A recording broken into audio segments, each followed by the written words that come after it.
Kalau masih ada yang main-main, sekali lagi, yang gigit saya sendiri. Lewat cara saya.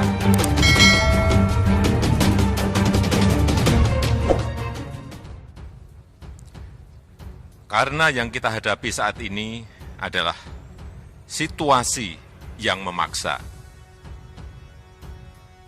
maka saya baru saja menandatangani peraturan pemerintah pengganti undang-undang Perpu tentang kebijakan keuangan negara dan stabilitas sistem keuangan. Perpu ini memberikan fondasi bagi pemerintah, bagi otoritas perbankan, dan bagi otoritas keuangan untuk melakukan langkah-langkah luar biasa dalam menjamin kesehatan masyarakat, menyelamatkan perekonomian nasional, dan stabilitas sistem keuangan. Pertama, pemerintah memutuskan total tambahan belanja dan pembiayaan APBN tahun 2020 untuk penanganan COVID-19 adalah sebesar 405,1 triliun rupiah. Total anggaran tersebut akan dialokasikan 75 triliun rupiah untuk belanja bidang kesehatan, 110 triliun rupiah untuk perlindungan sosial, 70,1 triliun rupiah untuk insentif perpajakan dan stimulus kredit usaha rakyat, dan 150 triliun rupiah untuk pembiayaan program pemulihan ekonomi nasional, termasuk restrukturisasi kredit, serta penjaminan dan pembiayaan dunia usaha, khususnya terutama usaha mikro, usaha kecil, dan usaha menengah.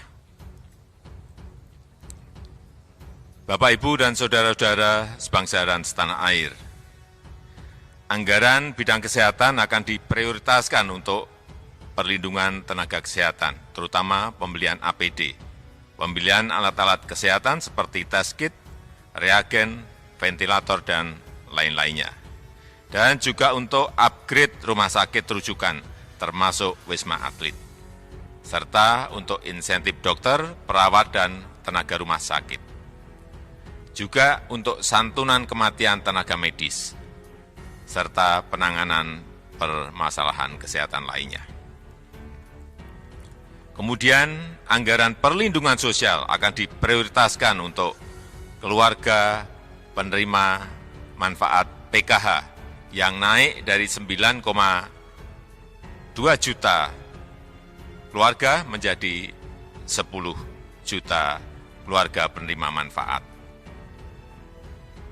Juga akan dipakai untuk kartu sembako yang dinaikkan dari 15,2 juta orang menjadi 20 juta penerima. Anggaran perlindungan sosial juga akan dipakai untuk kartu prakerja yang dinaikkan anggarannya dari 10 triliun menjadi 20 triliun untuk bisa mengcover sekitar 5,6 juta orang yang terkena PHK, pekerja informal, pelaku usaha mikro dan kecil. Juga akan dipakai untuk pembebasan biaya listrik 3 bulan untuk 24 juta pelanggan listrik 450 kVA dan diskon 50% untuk 7 juta pelanggan 900 kVA. Termasuk di dalamnya juga untuk dukungan logistik, sembako, dan kebutuhan pokok yaitu 25 triliun.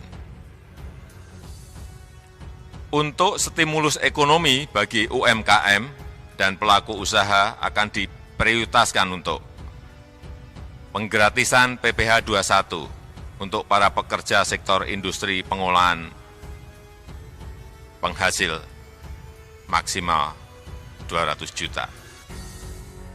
Untuk pembebasan PPN impor untuk wajib pajak kemudian impor tujuan ekspor, terutama ini untuk industri kecil dan menengah pada 19 sektor tertentu.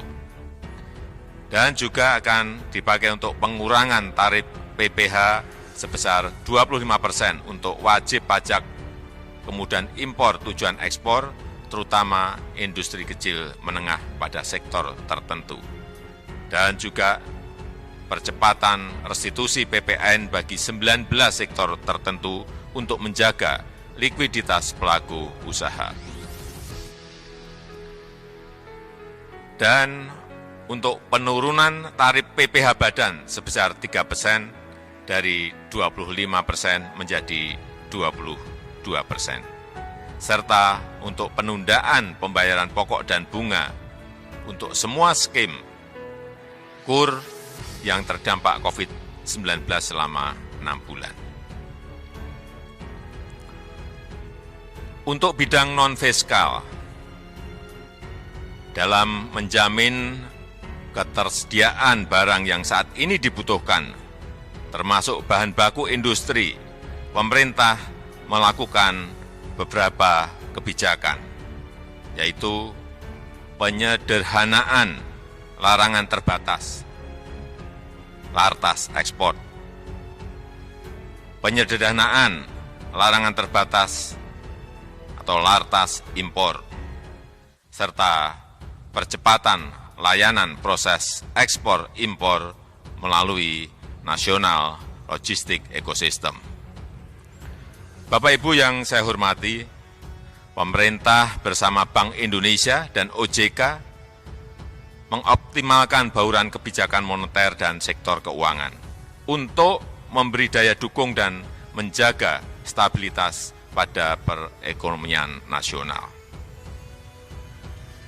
Bank Indonesia telah mengeluarkan kebijakan stimulus moneter melalui kebijakan intensitas triple intervention, kemudian menurunkan rasio giro wajib minimum valuta asing bank umum konvensional, dan juga memperluas underlying transaksi bagi investor asing dan penggunaan bank kustodi global dan domestik untuk kegiatan investasi. Kemudian, Otoritas Jasa Keuangan juga menerbitkan beberapa kebijakan, yaitu keringanan dan atau penundaan pembayaran kredit atau leasing sampai dengan 10 miliar termasuk untuk UMKM dan pekerja informal maksimal 1 tahun. Serta memberikan keringanan dan atau penundaan pembayaran kredit atau leasing tanpa batasan plafon sesuai dengan kemampuan bayar debitur dan disepakati dengan bank atau lembaga leasing.